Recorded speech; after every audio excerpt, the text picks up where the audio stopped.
పెద్ద ఎత్తున ఒక అంతర్జాతీయ మహిళ ఇంటర్నేషనల్ గెస్ట్ వచ్చి ఆ రకంగా ఒక అవాండం వేస్తే నా వాళ్ళు మాట్లాడలే, నా మీలాంటి మీడియా వాళ్ళు మాట్లాడలే, ఎవరన్నా దాన్ని పట్టించుకున్న పాపాన పోలే. పాపం ఆ పిల్ల పోయి లండన్లో కూర్చొని ఏడ్చింది. ఇంకా అది అది అది కూడా గొప్పతనమే అని రేవంత్ రెడ్డికి మీరు సర్టిఫికేట్ ఇస్తే, ఈ ప్రభుత్వానికి సర్టిఫికేట్ ఇస్తే మీకు దండం. సో ఆ తర్వాత రీసెంట్ గా జరిగిన గ్లోబల్ ఇక అది కాదో పెద్ద కథలేండి సార్, నాతోటి ఎందుకు అనిపిస్తుంది. మీకు నచ్చిందా అది? తాత మనోడు ఆడుకోవడం కోసం 200 కోట్లు ఖర్చు పెడితే ఏందన్నట్టు. ఆ తర్వాత గ్లోబల్ సమ్మిట్ ముందు మెస్సీ మ్యాచ్ తర్వాత ఇక అది దాని గ్లోబల్ సమ్మిట్ అదో కథ. ఫ్యూచర్ సిటీ గ్లోబల్ సమ్మిట్ కోసం దాదాపు 200 కోట్లు ఖర్చు పెట్టినాడు. నువ్వు అదే హిటెక్స్లో పెడితే ఏమవుతుండే? అది మొత్తం టెంట్లు వేసి ఆ ఓపెన్ రియల్ ఎస్టేట్, మనము జనరల్గా పెద్ద పెద్ద ప్లాట్లు అమ్మేటోళ్ళు ఊరికి దూరంగా పెద్ద 100 ఎకరాల వెంచర్లు చేసేవాళ్ళు ఏం చేస్తారు, ఇట్లనే ఏటలు కోసి టెంట్లు వేసి పెద్ద మ్యూజిక్లు పెట్టి డీజేలు పెట్టి చుట్టాలను పక్కాలను దోస్తులు అందరిని పిలిచి ఆడ ప్లాట్లు అమ్మినట్టుగా ఆయన చుట్టుపట్ల ఆయన భూములకు రేట్లు పెంచుకోవడం కోసం ఆయన ఫ్యూచర్ సిటీ పేరు మీద డ్రామాలు ఆడిండు. దాంతోపాటు అదాని అంబానీ లాంటి వాళ్ళను మెప్పియడం కోసం ఆట ఆడిండు. తర్వాత ఇంకో 200 కోట్లు పెట్టి తాత మనోడు ఆట ఆడుకోవడం కోసం ఫుట్బాల్ ఆడిండు. అవన్నీ కూడా జోషే అని మీరంటే మీ విఘ్నతకు నేను వదిలిపెడతా. నేను I don't want to make any comment. But తప్పనిసరిగా అది దుర్వినియోగం, అధికార దుర్వినియోగం, ప్రజాధనం దుర్వినియోగం. ఇది ఒక మోసం. నువ్వు అందాల పోటీలు పెడతానో, లేకపోతే మెస్సీతో మనోడితో కలిసి ఆటలు ఆడుకుంటానో, అంటే అది హైదరాబాద్ బ్రాండ్ ఇమేజ్ ఇంకా పెరగడానికి తీసుకొచ్చినాడు. కరెక్ట్. సేమ్ అనాలజీ కేటీఆర్ గారికి ఎందుకు అప్లై కాదు? ఒక ఫార్ములా 20 మంది పోరగాళ్ళు, ముక్కుముఖందులోని పోరలు రేవంత్ రెడ్డి కలిసి ఫుట్బాల్ మ్యాచ్ ఆడితే హైదరాబాద్ బ్రాండ్ పెరుగుతుంది అనుకుంటే ఐ లీవ్ ఇట్ యూ. మీ విజ్డమ్ వదిలిపెడతా. ఆ ఫుట్బాల్ ఆడిన టీంలు చూడరు ఒకసారి ఎవరెవరు ఉన్నారు, పేర్లు కూడా తీసుకోదలుచుకోలే. మెస్సీ వచ్చి కనీసం లాగ్ కూడా ఇప్పలే. రేవంత్ రెడ్డి లాగేసుకుని ఒకటే ఉరుకులు ఆడినాడు. ఆయన ఏం ఫుట్బాల్ ఆడిండో ఏమాడిండో మనందరం చూసినాం. రేవంత్ రెడ్డి ట్రాక్ వేసుకుంటే బాగుంటుండే. ఏమన్నా వేసుకోవాల్సి ఉండే, ఆయన ఏం వేసుకుంటే నాకేంది కానీ చెప్తున్నా మీకు నేను. మీరు అవతలోడు కూడా ఆడిండు కదా, ఆయన ఎట్లా ఆడిండు ఈయన ఎట్లా ఆడిండు మీకు తెలుసు. నేను దాని గురించి పెద్ద కామెంట్ చేయదలుచుకోలేదు.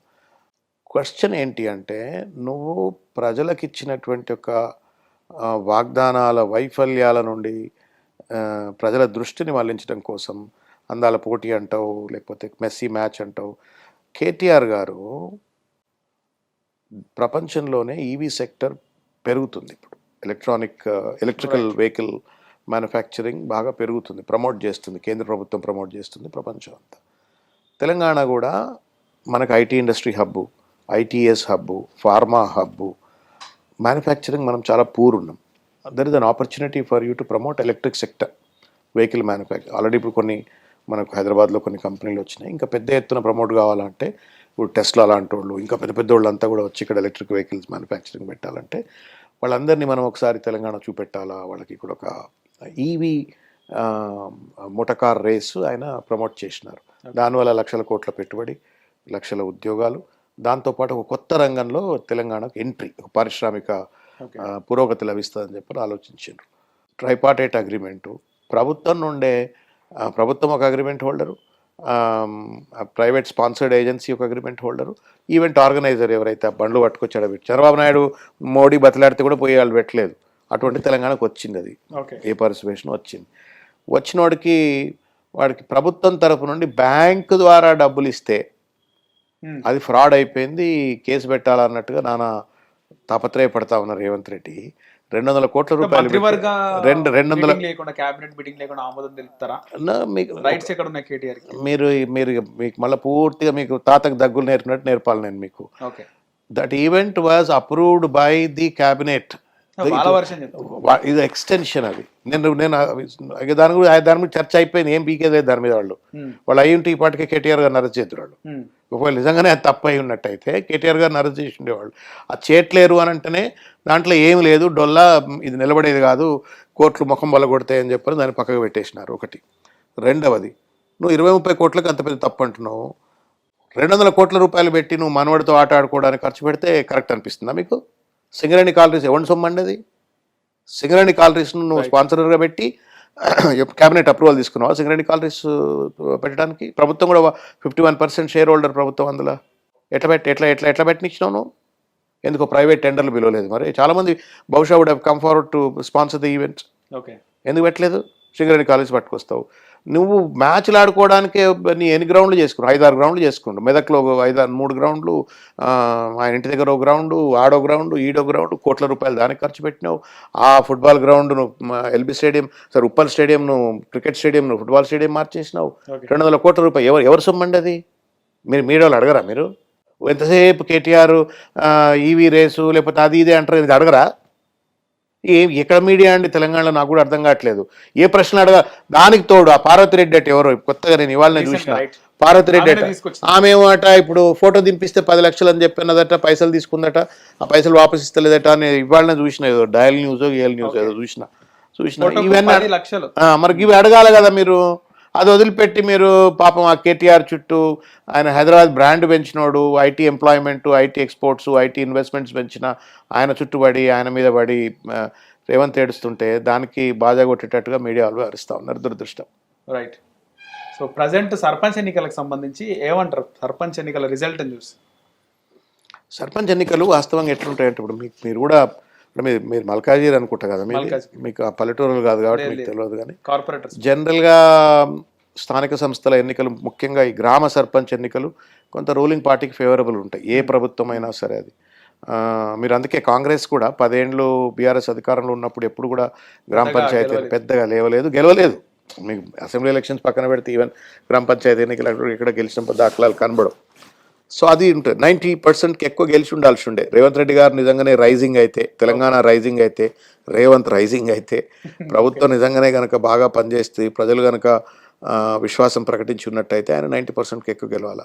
ఏకగ్రీవంగా అదిరించి, బెదిరించి, బ్లాక్మెయిల్ చేసి, డబ్బులు పంచి, పోలీసును వాడుకొని, రెవెన్యూ అధికారులను వాడుకొని, ప్రభుత్వ యంత్రాంగాన్ని అంతా వాడుకుంటేనే వాళ్ళు 50% కూడా రాలేదంటే it's actually a defeat for the moral defeat. If not a physical defeat, the moral defeat. And on the contrary BRS strong పర్ఫామ్గా చేసింది. పెద్ద కేసీఆర్ పట్టించుకోలే, కేటీఆర్ పట్టించుకోలే, హరీష్ రావు గారు పట్టించుకోలే, ఎవరి నియోజకవర్గాలను వాళ్ళు ఏదో వాళ్ళకి దోచిన విధంగా పట్టించుకుని ఆర్గనైజ్డ్గా పార్టీ సెంట్రలైజ్డ్గా దాన్ని మానిటర్ చేయాలి. అయినప్పటికీ కూడా వెరీ సక్సెస్ఫుల్ పర్ఫార్మెన్స్. అది రెజొనేట్ అవుతా ఉంది. ఏంటి అంటే బీఆర్ఎస్ స్ట్రైకింగ్ బ్యాక్ అని, రేవంత్ రెడ్డి ఈ సింకింగ్ అనేది స్పష్టంగా, కాంగ్రెస్ పార్టీ సింకింగ్ అనేది స్పష్టంగా కనబడతాం. సిద్దిపేట రిజల్ట్ కోసం ఏమంటారు? ఓకే, సిద్దిపేట కూడా మంచి పర్ఫార్మెన్స్ ఇచ్చింది కదా, అద్భుతమైన పర్ఫార్మెన్స్. హరీష్ గారు అన్డిస్ప్యూటెడ్ టాల్ లీడర్. ఆయన టోల్ ఫ్రీ నంబర్, ఆయన సిద్దిపేట టోల్ ఫ్రీ నంబరు. అటువంటి నాయకుడిని కోల్పోవాలని ఎవరు ఎందుకు అనుకుంటారు? ప్రజలకు ఆపదలో ఉంటే నేనున్నాను, అందుబాటులో ఉంటాడు. ఇప్పుడు మీరు ఫోన్ చేసి వదిలిపెడితే ఫోన్ ఎత్తకపోతే మళ్ళీ రాత్రి కన్నా ఫోన్ చేసి మాట్లాడతాడు, రిటర్న్ చేస్తాడు. మీరు మెసేజ్ పెడితే మళ్ళీ మెసేజ్ రిప్లై ఇస్తాడు, ఎదురాత్రనే ఇస్తాడు. మళ్ళీ అటువంటి నాయకుడిని ఎందుకు వదులుకుంటారు ప్రజలు? కాబట్టి ఆయన అన్డిస్ప్యూటెడ్గా సిద్దిపేట టోల్ ఫ్రీ నెంబర్ అంటారా, సిద్దిపేట కన్న కొడుక, అక్కడ ఉన్న వాళ్ళకు ఆయనే అన్న, ఆయనే తమ్ముడు, ఆయనే బంధువు, ఆత్మబంధువు వాళ్ళకి. కాబట్టి వాళ్ళు పెద్ద పీట వేసారు. రైట్. మీ పొలిటికల్ జర్నీ చూసుకుంటే కనుక విద్యార్థి నాయకుడి దగ్గర నుంచి ప్రజారాజ్యంలో చేరినారు, ఆ తర్వాత బీఆర్ఎస్లోకి వెళ్ళినారు, తర్వాత కాంగ్రెస్లోకి వెళ్ళినారు, తర్వాత బీజేపీలోకి వెళ్ళి మళ్ళీ బీఆర్ఎస్లోకి వచ్చినారు. కానీ మీరు మాటలు మిమ్మల్ని ఫాలో అవుతుంటే ఏమనిపిస్తుంది? మీరు కేసీఆర్ గారిని చాలా అభిమానిస్తారు అనేది ఒకటి అర్థమవుతుంది. ఆయన అంటే undoubtedly is a great leader. నేను పిఆర్పీలో ఉన్నప్పుడు కూడా అంటే అప్పుడే కొత్తగా పాలిటిక్స్లో ఎంటర్ అయినాను కదా, పార్టీ మొత్తం ఆగమైపోయింది టీఆర్ఎస్ అప్పుడు అని అనుకుంటున్నటువంటి ఒక పరిస్థితి. పార్టీ ఆఫీస్ను హస్తగతం చేసుకోవాలని చెప్పని పార్టీ ఆఫీస్ మీద దాడులు చేసిన పరిస్థితి చూసినాం. తర్వాత సూసైడ్ కూడా అటెంప్ట్ చేసినారని కూడా ఎవరు బై ఎలక్షన్స్ అంటే ఈటెల రాజేందర్ వాళ్ళు ఓడిపోయినప్పుడు ఆయనే, అది కాదులే కానీ, కాకపోతే పార్టీ బాగా అధోగతి పాలైపోయింది, అతలాకుతలం అయిపోయింది. అసలు పార్టీ ఉంటుందా ఉండదా అనుకున్నటువంటి ఒక పరిస్థితి. ఆ పరిస్థితిలో ఒక ఫీనిక్స్ బర్డ్ లెక్క పార్టీని ఆయన రీబిల్డ్ చేసుకుంటూ వచ్చినాడు. ఒక్కొక్క మాట ఒక తూటా లెక్క తెలంగాణ ఉద్యమాన్ని రేకెత్తింపజేసినాడు, పార్టీని కాపాడుకున్నాడు. పిల్లల కోడి ఎట్లయితే రెక్కల కింద పిల్లలను పెట్టుకొని తాను కాపాడుకుంటూ పిల్లలను కాపాడుతూ అట్లా పార్టీని కాపాడిండు ఆయన. తర్వాత నిరంతరము తెలంగాణ సోయే తప్ప వేరే లేనటువంటి ఒక నాయకుడు. ఆయనతో మీరు ఒక 10 గంటలు కూర్చుంటే 10 గంటల సేపు మీరు ఒక్క నిమిషం కూడా వేరే అంశం మాట్లాడాడు. ఆయన రాజకీయం అన్నా మాట్లాడతాడు, లేకపోతే తెలంగాణకు సంబంధించినటువంటి ఒక అభివృద్ధి పథకాల గురించో, ప్రజలకు సంబంధించిన అంశాలు, భవిష్యత్ తరాలకు ఏం చేయాలన్న విషయాలే మాట్లాడతాడు. కాబట్టి is undoubtedly a great leader. అటువంటి ఆయన దగ్గర పనిచేయటం అదృష్టం అనుకుంటా. నాకు ఆ ఇన్స్పిరేషన్ తోటే నేను తెలంగాణ ఉద్యమంలో ఆయన నాయకత్వంలో పనిచేసినాను. సరే, ఐ మీన్ మనం అందరము ఎట్లుండే ఆయన నాయకత్వం, ఎట్లుండే ఆయన అప్పుడు పనిచేసేటప్పుడు? Is a great leader. అంటే డివోషన్, డెడికేషన్, కన్విక్షన్, కమిట్మెంట్ ఆయనకు మించినోడు ఎవడు లేడు. అంత గొప్ప నాయకుడిని మీరు ఎక్కడా చూడలేరు. ఇక ఆయన ఒక అంశాన్ని పట్టుకుంటే 15 గంటలు, 20 గంటలు, 30 గంటలు, 40 గంటలు, 5 రోజులు, 10 రోజులైనా ఒకదాని మీద చర్చ చేయగలుగుతాడు ఒకటే అన్డీవియేటెడ్గా. తర్వాత ఆయనకు తెలంగాణ సోయి, ఆయన అంటే నేను ఎప్పుడు అనుకుంటేవాడిని, హీ ఈట్స్ తెలంగాణ, ఈ బ్రీత్స్ తెలంగాణ. ఆయన నిద్రలో తెలంగాణే, లేస్తే తెలంగాణే, తింటే. ఆయన స్వంతంగా భార్యతోటో బంధువులతోటో భోజనాలు చేసిన దాఖలాలు కూడా ఉండవు. కార్యకర్తలతోటే భోజనం చేస్తాడు. ఇవాళ కూడా అట్లే దగ్గర నాయకులతో, ఎవరో దగ్గర నాయకులు రోజుకోళ్ళు ఉంటారు, ఎవరో ఉంటారు, వాళ్ళతో తినుకుంటా మళ్ళీ అదే రాజకీయం, అదే తెలంగాణ, అదే ఆయన. అటువంటి నాయకుడు మీకు కనపడరు. అంత ప్రజాహితంగా ఉండే నాయకుడు ఎవరు కనపడరు. ఓకే, ఎక్కువగా ఆలోచించేది ఎవరు మీరు లేరు. నేను ఇంతమందితో పనిచేసా కదా, అంత ఇంటెన్స్ లీడర్ ఎవరు లేరు. అంత ఇమోషనల్, అంత ఇంటెన్స్, అంత విజన్ ఉన్న నాయకుడు తెలంగాణలో కాదు, దేశంలోనే తక్కువ కనబడతారు. ఇప్పుడు ఆయన ముఖ్యమంత్రిగా ఉన్నప్పుడు, ఆ తర్వాత ఆయన ఇప్పటి వరకు ఆయన తెచ్చిన పథకాల కోసం ఎప్పుడైనా ఆయనతో డైరెక్ట్గా నేను అడిగా, అసలు మీరు ఇన్ని ఎట్లా ఆలోచించిండ్రు అని. నేను ఐ యూస్ టు థింక్, అడిగా. అంటే లాస్ట్ 1 yearలో గవర్నమెంట్లో ఆయన ఉన్నప్పుడు, ఆ లాస్ట్ 1 yearలో నేను అడిగిన, ఎట్లయింది మీకు పాసిబుల్ ఇది, ఇన్ని స్కీమ్స్ ఎట్లా మీరు అడిగి ఎట్లా అంటారంటే, మన పని ఏంది, పొద్దున్న లేస్తే మరి మనకైనా వేరే వ్యాపకాలు ఉన్నాయా, మనం ప్రజల కోసం ఆలోచించాలి. కాబట్టి ఎవరన్నా కంటి వెలుగు పథకం అనే దేశంలో ఎవడన్నా ఆలోచించిండా? కంటి వెలుగు పథకం అని 1 కోటి మందికి స్క్రీనింగ్ చేయించిండు. యుద్ధం లెక్కనే కలెక్టర్లను ఉరికిచ్చిండు, ఎంఆర్ఓలను ఉరికిచ్చిండు, ఎమ్మెల్యేలను ఉరికిచ్చిండు. అందరు 1 కోటి మందికి కళ్ళను స్క్రీన్ చేసి అద్దాలు ఇచ్చి పడేసినాడు. ఎవరన్నా డయాలిసిస్ సెంటర్లు పెట్టాలొచ్చని అనుకున్నారా? ఎవరన్నా ఇన్ఫెంట్ మోర్టాలిటీ రేట్ను తగ్గించాలి కాబట్టి మనము ఆ కడుపులో ఉన్నటువంటి ఆ పిల్లలను కాపాడాలంటే మనం గర్భవతి తల్లులకు కేసీఆర్ కిట్ ఇవ్వాలని చెప్పి అనుకున్నారు. ఎవరన్నా న్యూట్రిషన్ కిట్ ఇవ్వాలని ఇచ్చింది ఏముంటుంది? అవే ఖర్జూరు కావచ్చు, అదే ఐరన్ ఫుడ్ కావచ్చు, but thought, the very thought. తర్వాత ప్రభుత్వ ఆసుపత్రుల్లోనే డెలివరీ కావచ్చు అని పర్టికులర్గా ఈ లంబాడి తండలలో పేద వర్గాలు చేసుకుంటే డబ్బులు మళ్ళీ వాళ్ళు, మీరు ప్రభుత్వ ఆసుపత్రికి రండి, అక్కడ మీరు డెలివరీ చేసుకుంటే మీకు డబ్బులు అని. తర్వాత ఆ పిల్లలను మంచిగా, ఇప్పుడు జనరల్గా బాగా గుర్తు, మన ఇళ్ళల్లో పిల్లలు పుడితే ఆ పాత చీరలన్నీ, పాత చెద్దర్లు, పాత చీరలు కుట్టి ఆ మెత్తగా ఎద్దురు. అటువంటిది కేసీఆర్ ఏం చేసిండు, కేసీఆర్ కిట్ అని ఇచ్చి జాన్సన్ది మంచి బెడ్, జాన్సన్ సబ్బు, జాన్సన్ పౌడరు అందరికి ఇచ్చినాడు.